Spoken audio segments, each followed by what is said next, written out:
Daniel Carter grew up in a family where his future had already been decided for him.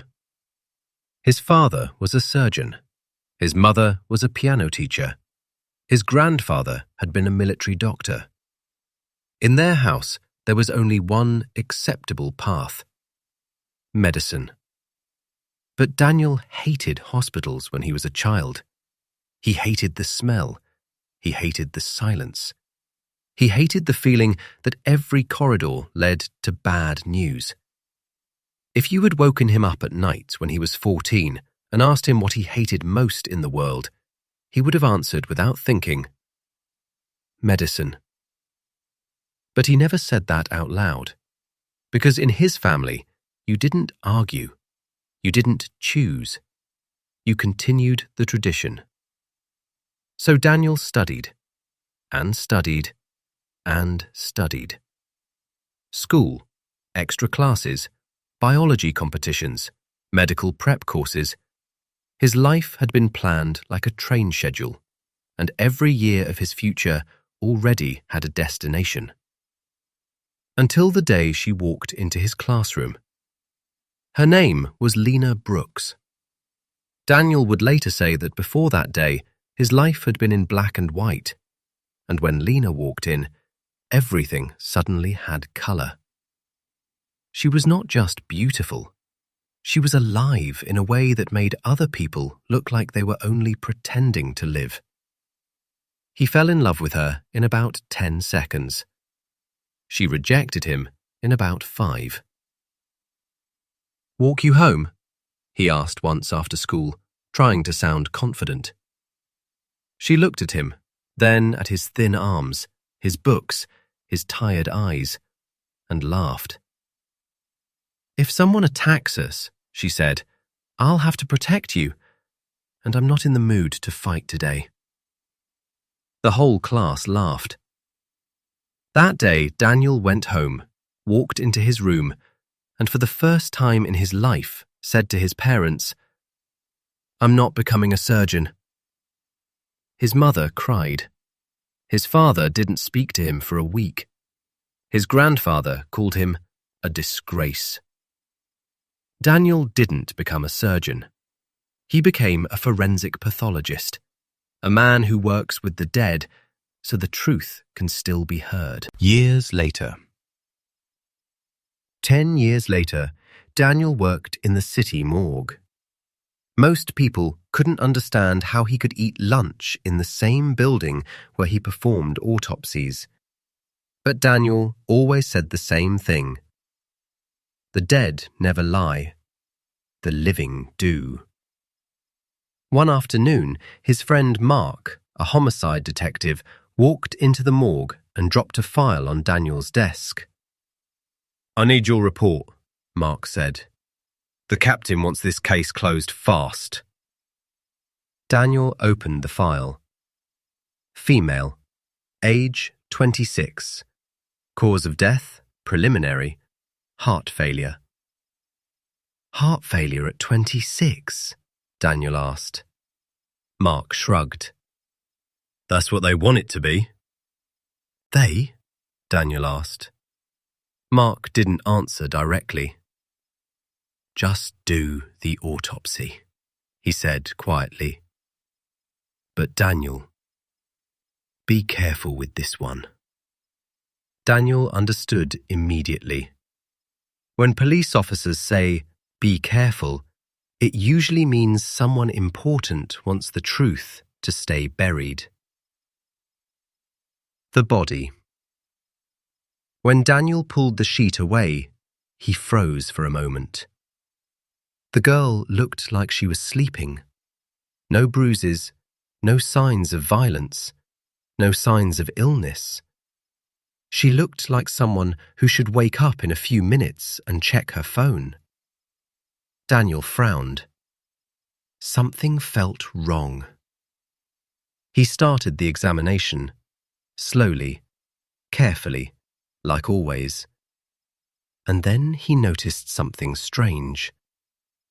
He placed the stethoscope on the left side of her chest out of habit. Nothing. He moved it to the right side. and froze. A heartbeat. Weak, slow, but there. Daniel stepped back from the table like he had seen a ghost. "This is impossible," he whispered. But it wasn't impossible. It was real. The girl they had declared dead was alive. The decision. Daniel grabbed his phone and called the only person he trusted. "Mark," he said, "I need you here, now, and don't tell anyone where you're going." "What happened?" Mark asked. "She's alive," Daniel said. There was silence on the other end. "I'm on my way," Mark said. Within 20 minutes, Mark arrived with a doctor he trusted. They found the injection mark behind the girl's knee. "She was drugged," the doctor said. "Strong sedative, slowed heart rate.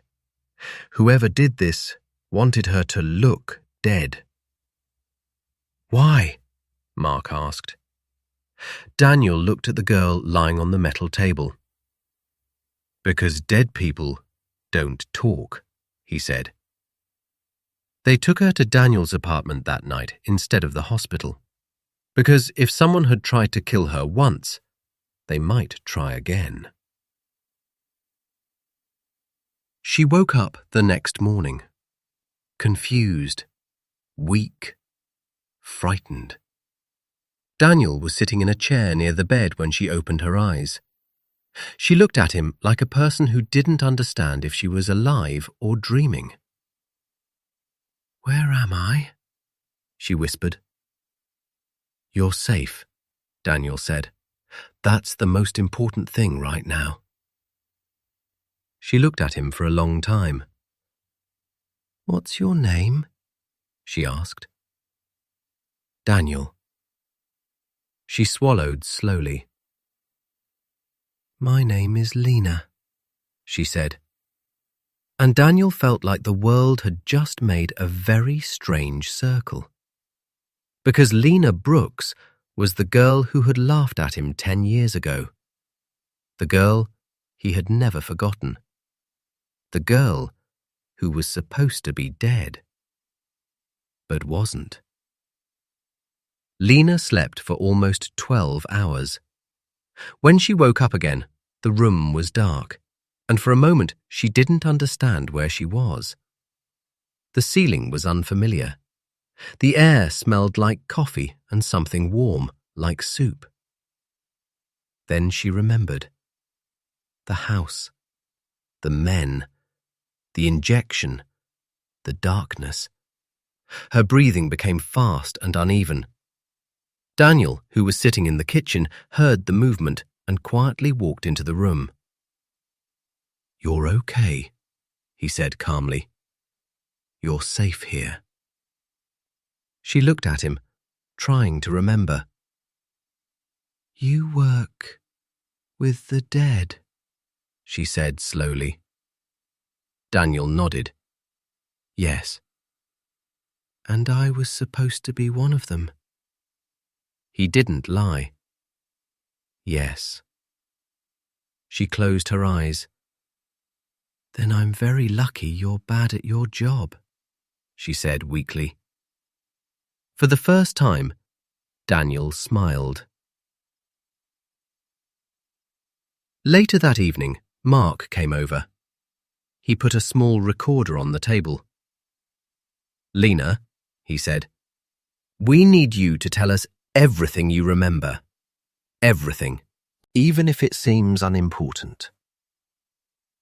She nodded and wrapped her hands around a cup of tea, like she was trying to hold on to something real. "I work for a cleaning company," she began. "Houses, offices, sometimes big private homes. 3 days ago, my boss told me there was a last-minute job. Big house outside the city. Good money." She paused.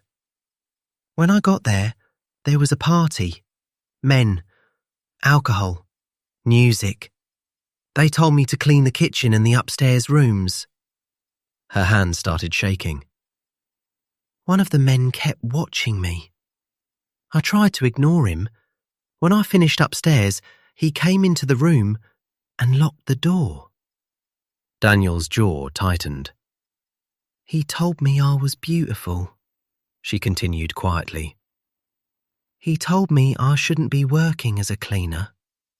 He said he could arrange a better life for me. Mark asked quietly, Did you know who he was? She nodded slowly. He was a police captain. Mark and Daniel exchanged a look. What happened next? Mark asked. I told him no, Lena said.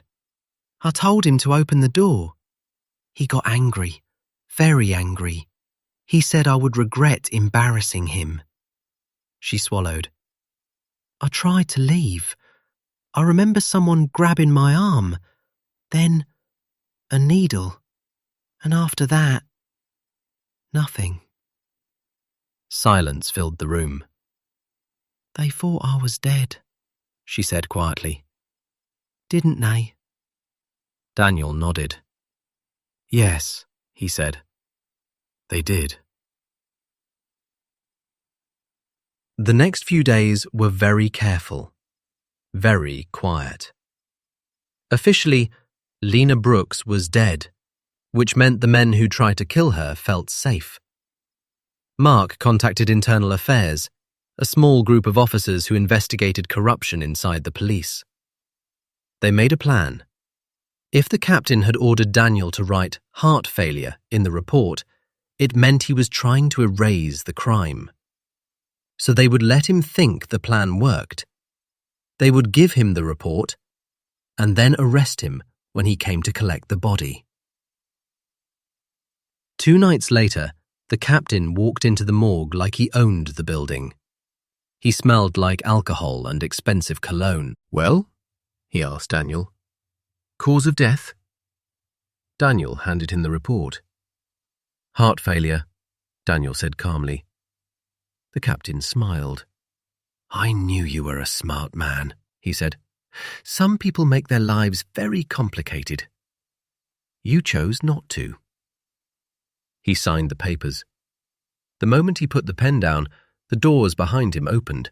Internal Affairs officers walked in. Captain Reynolds, one of them said, you are under arrest for attempted murder, obstruction of justice, and abuse of power. The captain's face changed. He looked at Daniel. You, he said quietly. You did this. Daniel looked at him without emotion. No, he said. You did this to yourself. The trial lasted 4 months. Lena testified, Daniel testified, Mark testified. The captain went to prison. After everything was over, Lena stood outside the courthouse and didn't know what to do next. Her old life was gone. Her job was gone. Her apartment was gone. Everything she had before that night was gone. Daniel walked up next to her. What are you going to do now? He asked. She looked at the street, the cars, the people who were living normal lives. I don't know, she said honestly. It feels like my old life ended, and I don't know how to start a new one. Daniel was quiet for a moment.